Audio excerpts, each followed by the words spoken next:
یہ بات آپ اپنے پلے میں باندھ لیں،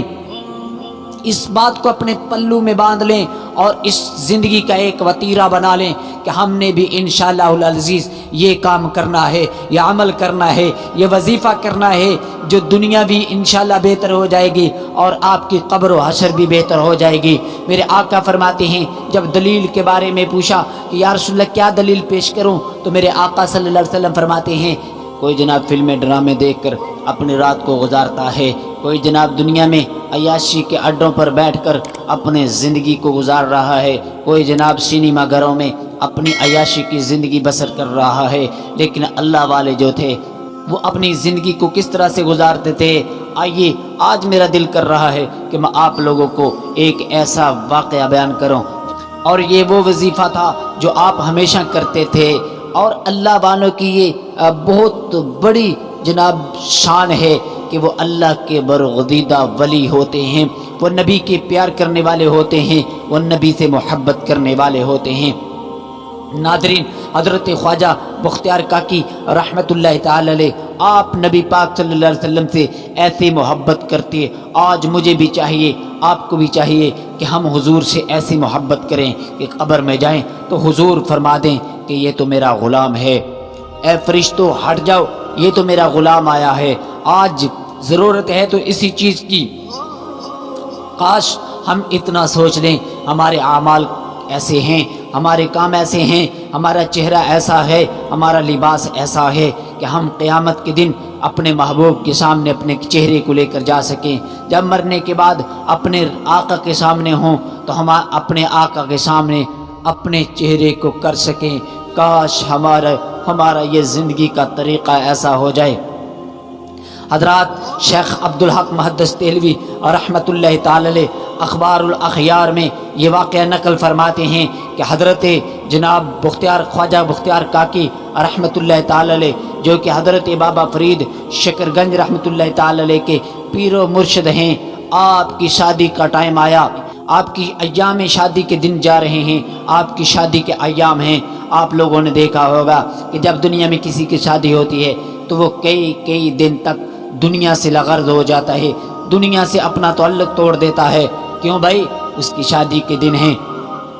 تو ہوتا بھی ہے، ہونا بھی چاہیے، لیکن یاد رکھنا جو اللہ کے ولی ہوتے ہیں وہ نماز نہیں چھوڑتے، جو اللہ کے ولی ہوتے ہیں وہ اپنے محبوب کی محبت نہیں چھوڑتے۔ اگر کوئی ان سے ایسا چھوٹا موٹا بھول ہو بھی جائے تو پھر محبوب خود آ کر ان کو فرماتے ہیں، تم دنیا کی لگن میں یہ کیوں بول گئے ہو،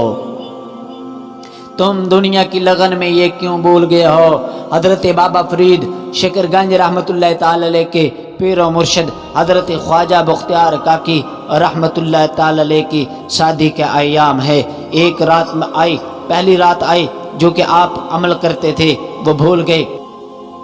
مصروفیت کی وجہ سے چھوڑ دیا،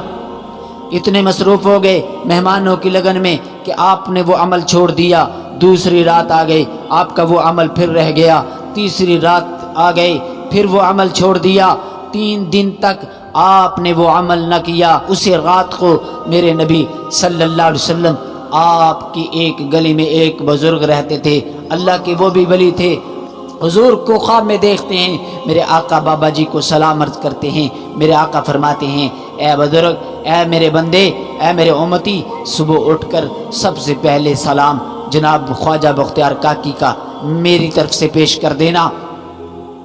جب میرے نبی صلی اللہ علیہ وسلم نے بختیار کاکی کو سلام اس بزرگ کے ذریعے پہنچانا چاہا تو اس بزرگ نے کیا کہا؟ عرض کی، یا رسول اللہ صلی اللہ علیہ وسلم، اگر میں صبح اٹھ کر جاتا ہوں بختیار کاکی کے پاس کہ میرے آقا نے آپ کو سلام بھیجا ہے، تو یا رسول اللہ میں ان کو کیا دلیل پیش کروں، کس دلیل کے ساتھ ان کو بتاؤں کہ میرے رات خواب میں آقا صلی اللہ علیہ وسلم تشریف فرما ہوئے تھے اور مجھے فرمایا تھا کہ میرے غلام بختیار کاکی کو کہ میرا سلام پیش کر دینا، بختیار کاکی کو میرا سلام پیش کر دینا۔ عرض کی تھی، یا رسول اللہ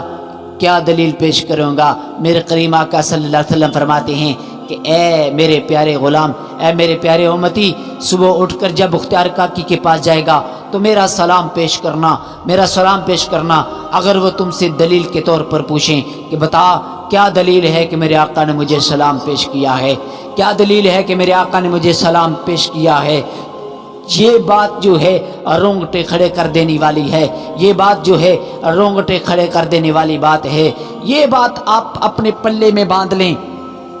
اس بات کو اپنے پلو میں باندھ لیں اور اس زندگی کا ایک وتیرہ بنا لیں کہ ہم نے بھی انشاءاللہ العزیز یہ کام کرنا ہے، یہ عمل کرنا ہے، یہ وظیفہ کرنا ہے، جو دنیا بھی انشاءاللہ بہتر ہو جائے گی اور آپ کی قبر و حشر بھی بہتر ہو جائے گی۔ میرے آقا فرماتے ہیں جب دلیل کے بارے میں پوچھا کہ یا رسول اللہ کیا دلیل پیش کروں، تو میرے آقا صلی اللہ علیہ وسلم فرماتے ہیں میرے غلام کو کہنا، بختیار کاکی کو کہنا، تم 3 دن سے میرے نبی کی ذات پر درود نہیں پڑھ رہے، جو روزانہ 3000 مرتبہ عشاء کے بعد حضور کی ذات پر درود پڑھتے تھے، وہ درود تم 3 دن سے نہیں پڑھ رہے۔ بس مصطفیٰ نے یہی وجہ سے تیری بارگاہ میں سلام پیش کیا ہے کہ تم دنیا کی لگن میں مگن ہو گئے ہو اور میری ذات پر جو روزانہ 3000 مرتبہ درود پڑھتے تھے وہ پڑھنا بھول گئے ہو۔ صبح کا وقت ہوا، وہ بزرگ اٹھتے ہیں، جلدی سے نماز فجر ادا کرتے ہیں، نماز فجر ادا کرنے کے بعد حضرت خواجہ بختیار کاکی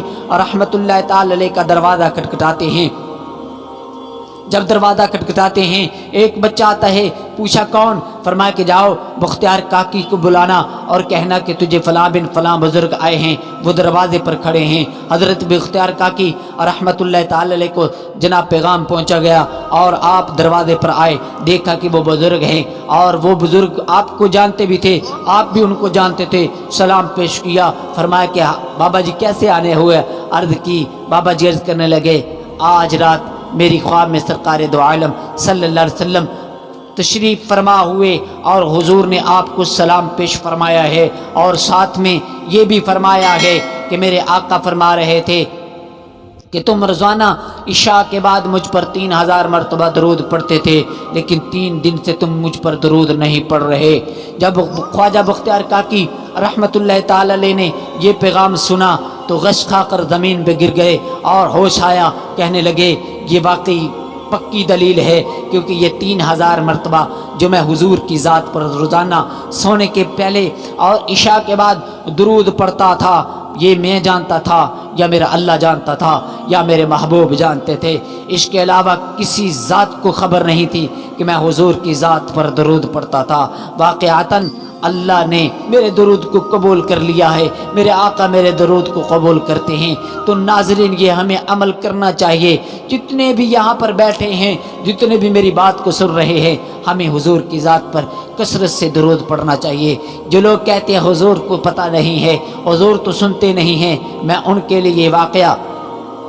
بطور تحفہ پیش کرنا چاہتا ہوں کہ بھائی یہ دیکھیں حضور کیوں نہیں سنتے۔ تم جہاں پر پڑھو حضور مدینے سنیں گے، تم یہاں سے حضور کو پکارو، حضور میرے آقا صلی اللہ علیہ وسلم وہاں بیٹھ کر ہماری سماعت کو سن رہے ہیں، ہمارا درود بھی سن رہے ہیں۔ ہمیں چاہیے حضور کی ذات سے اتنا پیار کریں، اتنا پیار کریں، جتنا ہو سکے ہم زیادہ سے زیادہ حضور کی بارگاہ میں درود ضرور پیش کیا کریں۔